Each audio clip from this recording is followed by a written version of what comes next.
ihe na-ewutekarị ndị Igbo bụ na ndị isi anyị adịghị ekwe emetụ anyị arụ. Ndị isi anyị, the gap between the elite and non-elite dị too much.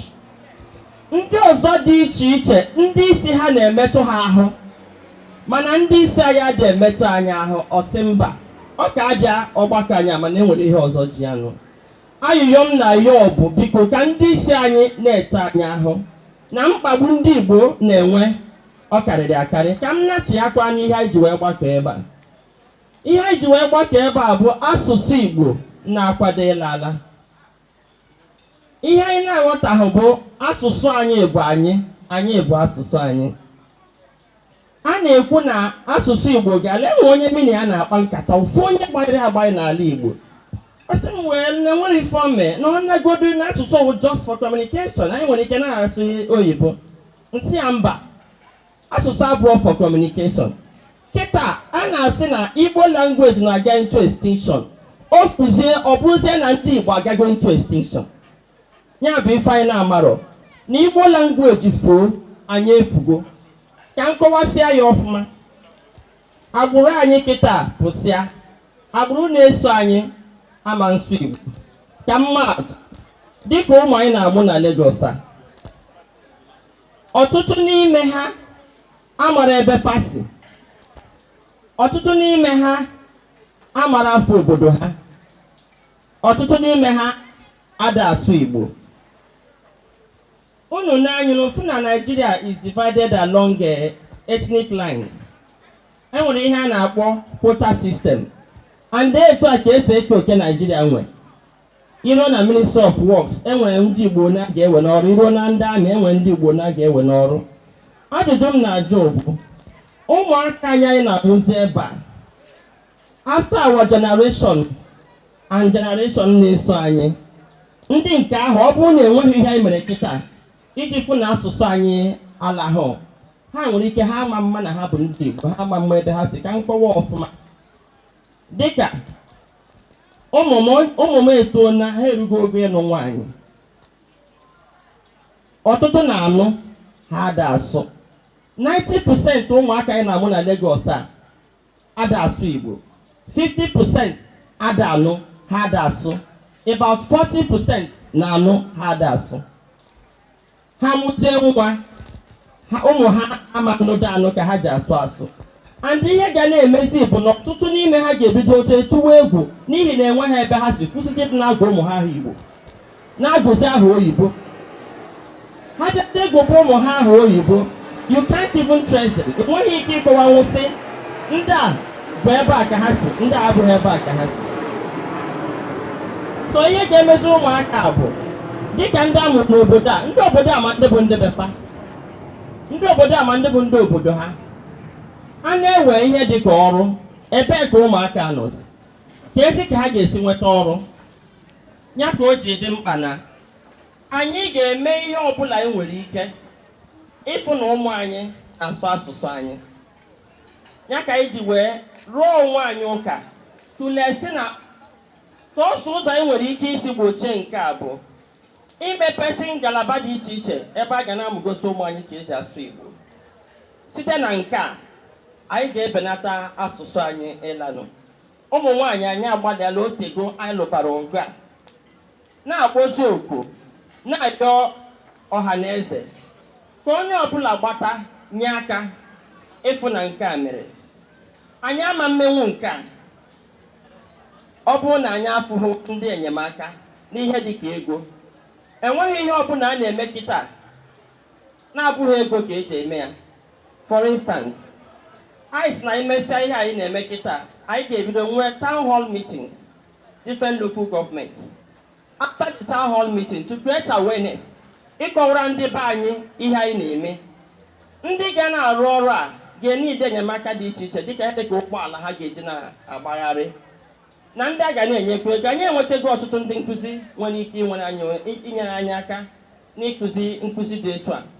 Mana anyị chọrọ enyemaka ndị mmadụ, ndị isi anyị, onye ọbụla pụta ka anyị nwee ike inye aka fụ na ụmụ anyị efughị ma asụsụ anyị efughị.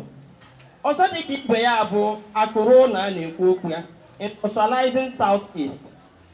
ihe anyị jikwa wee sonye DF na-ekwu okwu ihe gbasara nke a bụ ọ bụrụ na enwee ike ịdị na-akọwara ụmụ anyị ha nwee ike dịka ndị business people. For instance, ana m agwa ndị mmadụ si na sọsọ ihe ndị Igbo jizi kịta bụ importation. Enwe nnọọ ihe megide kịta si na akwụsịla importation. What is our fate? Ọ kakwa mma ka anyị were n'ụtụtụ a chọba ewu ojii tupu eji na ha anyị. Ndị mpọta na-ekpugharị ego n'aka ọ na ihe ndị a ha na-ebute n'obodo oyibo arụọ kọmpani n'ụlọ ọ na-ama nkwu ya. Ya ka anyị ji na-eti mkpu na-agụ akwa sị ka anyị gbakọta n'ọnụ mana ụdị aro mere anyị ga-atụ sensitize ụmụ anyị na-atụ ahịa enyemaka ọbụla a ga-enye ha ka ha nwee ike na-arụ these factories. Kedu ihe ọ ga-emere anyị? Ọtụtụ ụmụ anyị na-amụ ebe a ka na-enwetazi ọrụ na East si etu ahụ na-ata. Ọzọ dịkwa ka ibe anyị na-ama ahụ bụ na enwere mass exodus from the South East. Ndị mmadụ adọrọzi n'oge na-adịghị anya a ga-achọ mmadụ achọ na South East. Iruo n'Enugwu kịta ihe a na-atụzi bụ oyibo bụzi first language n'Enugwu. Owerri oyibo ka a na-asụ, Aba oyibo ka a na-asụ. Unu tụlee oyibo a na-asụ, very soon ala Igbo ga-atụgharị waa ala ndị ọzọ. Enwere ihe a na-ekwu asị jihad na ndị Hausa na-akwado ime jihad. Enwere jihad ha ga-eme ama nnụrụ ya ọgụ n'ihi na ndị nwe obodo amaghị na ha nwe obodo. Ebe ọ bụ na ụmụ anyị na-amụ n'ụlọ bụ oyibo ka a na-asụrụ ha. Time shall come mgbe ha na-ama mmazi ebe ha si. Then ndị ọbịa because ndị ejesi n'ọhịa jee biri isi ya n'ime ọhịa nke ha nọ ha na-asụ asụsụ ha na-atụnye ụmụ ha kọlchọ ha n'ahụ. So n'oge na-adịghị anya ebe ọ bụ ha nọ n'ime ọhịa na-asụ asụsụ anyị ha pụtazie n'ezi ọ bụrụ asụsụ ha ga-aga na-asụ n'ala Igbo maka na asụsụ nke anyị efugo ha take over.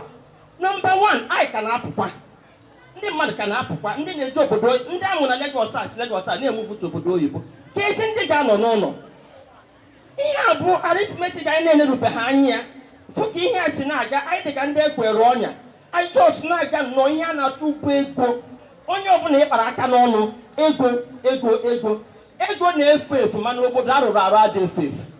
If we can build a nation can build wealth, but wealth doesn't build nation. Ihe a bụ ihe anyị na-amarọ. Take for instance, before Buhari abụ president onye ka ọ bụ mana ka ọ bụzi president nweta ikikere ka esi ụdị ego ọ na-achọ. In fact, he can destroy even millionaires nwere ego a na-ekwu maka ya. Ka anyị jeruo n'obodo anyị nweta ikikere inwe ikikere iwe kpaba ego anyị na-achịgharị ịba akwụkwọ it will vanish at a time. Let us build a nation. Ka anyị build on the future of our children. Ndị ọcha si obodo fa gaa obodo niile bịa fonye anyị asụsụ ha n'ọnụ ha ama ikike dị n'asụsụ.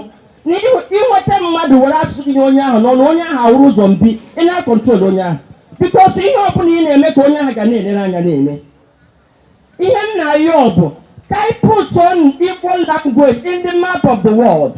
Ihe na-agụ m agụ bụ na anyị ga-eme Igbo language a language for trade. We can do it. Anyị ga-emenwu ya, onye ga-emere anyị ya. Ọtakịrị kwala m akwa ka m na-asị ụmụaka Igbo na-abụ na-ata Yoruba ka ihe na-anwụ anwụ. Nsị a kedu ihe jikọrọ na-asụ unu ji na-asụ Yoruba?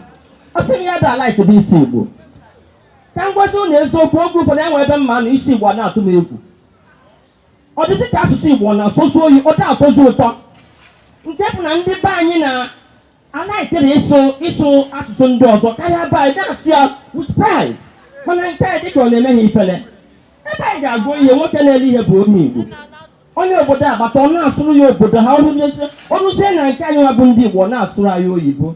Ihe a bụ iberibe unnecessary competition. Ya ka e wee maa na ịgụrụ akwụkwọ ka e wee maa na ibi Lagos anyị wee na-atụpụrụ nke anyị.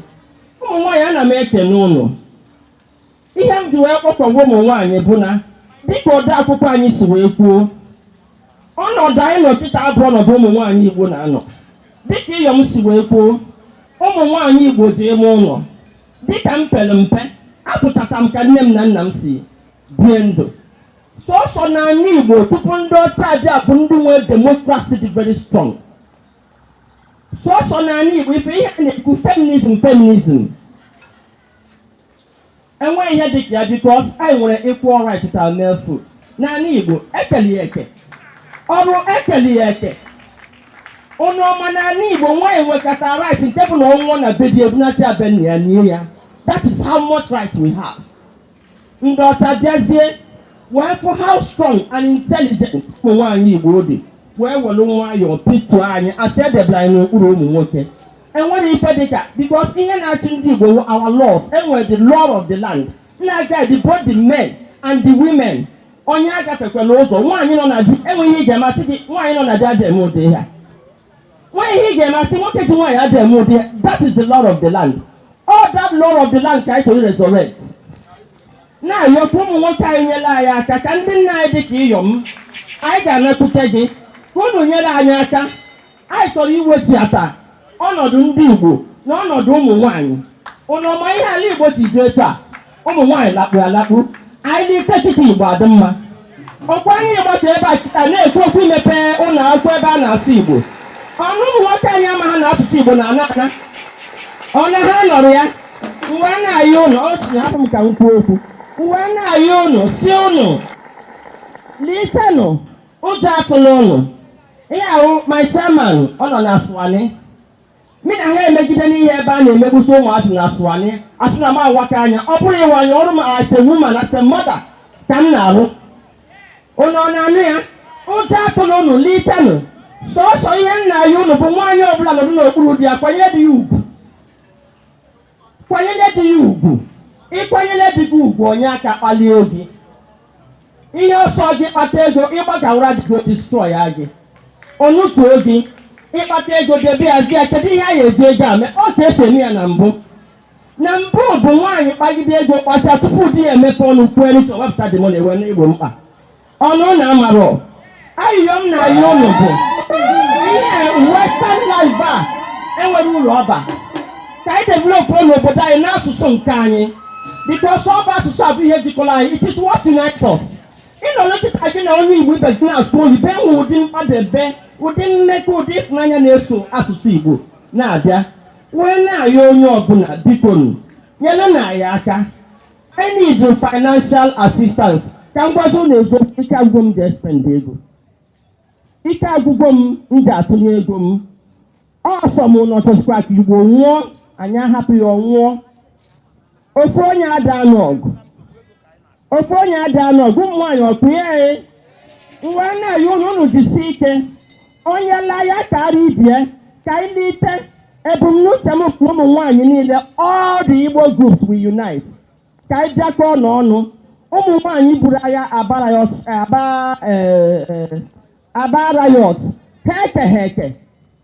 ha ekewa ha lụrụ ya together. Ebumnuche m na-ekpele m bụ na ihe anyị na-eme ọnwụ na ụmụ nwaanyị niile n'ite kwado anyị.